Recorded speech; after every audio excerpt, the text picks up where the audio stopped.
হাতেগো handle যখন দাঁড়াইয়া যায়, তখনই ছুটে যায় তার নিজের গাড়ির কাছে এবং গিয়ে ইঞ্জিনের মধ্যে হ্যান্ডেলটা ঢুকাইয়া দিয়া একটু লাড়াচাড়া দিয়েই তার আসলে মালটুকু দেয় ঢাইলা। ঠিক ওই মুহূর্তে ইঞ্জিনের মেজাজটা এত খারাপ হয় যে ওই ড্রাইভারটাকে আসলে দেখতেই পায় না। এরকম পরিস্থিতি সৃষ্টি হয়ে যেতে পারে যদি প্রতিনিয়ত আসলে ড্রাইভ করার সময়সীমাটা যদি একজন ড্রাইভারের এরকম হয়ে থাকে।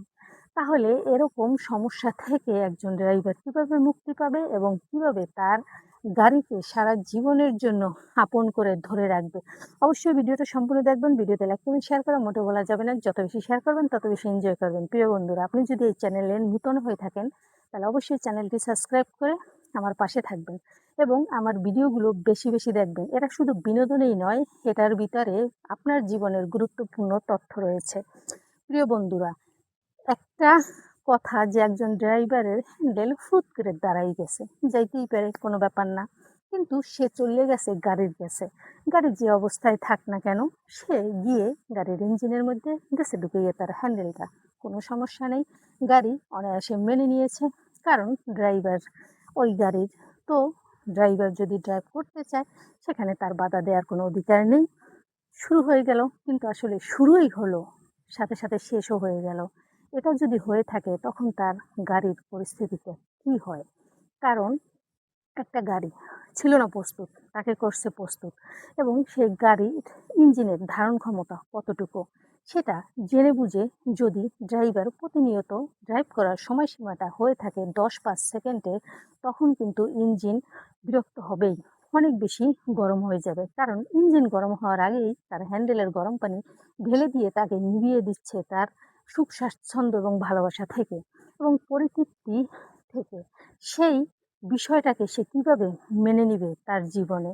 এজন্য সে প্রতিনিয়তই আসলে খুঁজবে আর একটা নতুন পারদর্শী ড্রাইভারকে, যার হ্যান্ডেলের তৃপ্তিতে তার ইঞ্জিন আসলে গরম হবে এবং গরম হতে হতে একটা পর্যায়ে হ্যান্ডেলের গরম পানি পড়ে তার শান্তিতে প্রশান্তিতে পরিণত হবে। এই প্রশান্তি থেকে যারা আসলে ইঞ্জিনকে বিরত রাখে, তাদের কপালেই আসলে জোটে অনেক বড় ধরনের ভয়াবহ পরিস্থিতি। তাই আমি চাইবো আমার প্রিয় বন্ধুরা যারা আছেন, তারা অবশ্যই এরকম সমস্যায় যারা ভুগতেছেন, তাদের জন্য অনেক পদক্ষেপ রয়েছে এখান থেকে পরিত্রাণ পাওয়ার জন্য বা বেরিয়ে আসার জন্য। সেগুলো ইনবক্সে বলবো, একটা ফ্রিতে বলে যাই। সেটি হলো, আপনি যদি প্রথম অবস্থায় সব সময়ই দেখেন যে এরকম 10-5 সেকেন্ডেই আপনার ড্রাইভ করা বন্ধ হয়ে যায়, ওই মুহূর্তে আসলে আপনি ড্রাইভ করা কিছুক্ষণ বিরত রেখে আবার পুনরায় ড্রাইভ করা শুরু করেন, তাহলে দেখবেন আপনি এবং আপনার গাড়ি দুজনেই কাঙ্ক্ষিত একটা সুখের সাম্রাজ্যে বাস করছেন।